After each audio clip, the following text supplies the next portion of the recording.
SCA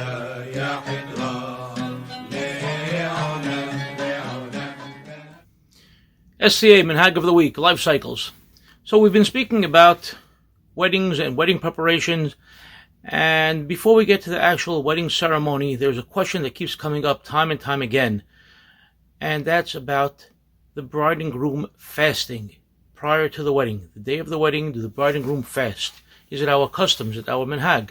The short answer, no. Absolutely not. It is not our custom to fast. Now let's talk about this custom, where it comes from, what are the reasons behind it, who does it, who doesn't do it. So keep in mind, this custom is not mentioned in the Mishnah or in the Gemara, nor is mentioned by Harambam, nor do we see it in Shulchan Aruch. We first really encounter it is in the writings of Muram, in his Haggahot, his glosses to Shulchan Aruch, in Ibn Ha'ayzer, Siman Samach Aleph, and he says that the custom is to fast.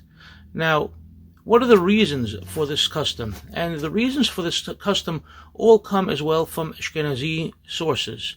The most common of the reasons given is the concern that the Hatan will become intoxicated that day. He'll drink too much, and because he drinks too much, he will not focus properly on the berachot of the wedding ceremony, thus invalidating the marriage. That's the first reason, and that's brought by Rabbi Moshe Mintz of Germany, 1420 to 1482. The second reason brought is that on this day a person is entering into a new life, and so entering a new life, you enter forgiven of all sins. And since you're being forgiven of sins, you fast on such a day, same way as a king would fast on the day that he is being judged. He fasts that day. And this is the reason brought by Rabbi Yisrael Brona from Czechoslovakia, 1400 to 1480. And finally, there's a reason brought by the Rokeach, Rabbi Elazar of Worms from Germany, 1176 to 1238, and he says there was a custom among Rishonim that the day prior to a once-in-a-lifetime mitzvah, or a mitzvah that only comes up once a year, to show hibub mitzvah, a admiration and a love for the mitzvah, you would fast the day beforehand to prepare yourself for it. So these are three reasons brought all by Ashkenazi sources, and this is a custom done by Ashkenazim.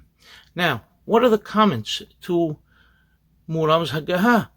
Immediately we have Birkei Yosef, the Hida, Rabbi Haim Yosef David Azulai, and he says absolutely not. It is not the custom of the Sephardim to fast on the day of the wedding. He quotes numerous sources, the primary source being Rabbi Yeshua Shabab Ozen of Cairo, Egypt, who says it is the custom not to fast, not in Egypt, and not in all of Eretz Israel. He also doesn't seem to care for the custom of fasting. But regardless, let's look at other sources who say not to fast.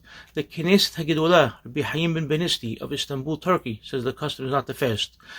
Rabbi Yehuda Ayash of Algiers says the custom is not to fast. The Rishon LeZion, the chief rabbi of all of Eretz Israel, Rabbi Miyuhas Bechor Shemuel, writes the Minhag of Eretz Israel and all the Sephardim is not to fast. Rabbi Yitzhak Palachi of Izmir, Turkey, goes one step further. He says not only do we not fast, it's asur to fast, it's forbidden to fast. This is a Yom Tov. This is a holiday for the bride and groom. How could anybody consider fasting on their own personal holiday? No fasting whatsoever. Hacham Ovadia Yosef, what's his opinion? He writes that the custom of the Sephardim is not to fast. That is the original custom, and that's what was the common practice. And that some people want to fast nowadays. It's not that they don't have a source to rely upon, but we are not in a position to take upon ourselves extra stringencies, extra humrot, to put things upon ourselves that we never had a custom to do. And even those that had the custom then was for weddings to be held either in the morning or in the afternoon. So if they were fasting at most for a few hours, and they would immediately break the fast at the end of the wedding ceremony. As opposed to nowadays we see that people are up from early in the morning on the wedding day, preparing for the wedding, going for pictures, greeting people. It's a very emotional day. It's a very lengthy day. The ceremony doesn't usually happen until some point after sunset and even later than that. And to put somebody through that is not the intention of the Hachamim. I've also heard that in recent years, some people have taken upon this custom, and in some cases, Hasala members have been called in because that bride and groom may have fainted during this, the celebrations during the reception, because they were dehydrated. Again, we don't hear about many of these cases because most people don't fast, but when it does happen, we do sometimes hear of such things. Now, what about those Sephardim that do fast? Yes, there are some communities that have that minhag. The Ben Ish Hayr, Yosef Hayim of Baghdad, Iraq, says the custom in Baghdad is that they do fast. In Jerba, an island off of Tunisia, even though in Tunisia they did not fast, but in Jerba they did fast. In many cities in Morocco, they fasted as well. But even in all these places where they did fast, the custom was only for the groom to fast, never for the bride.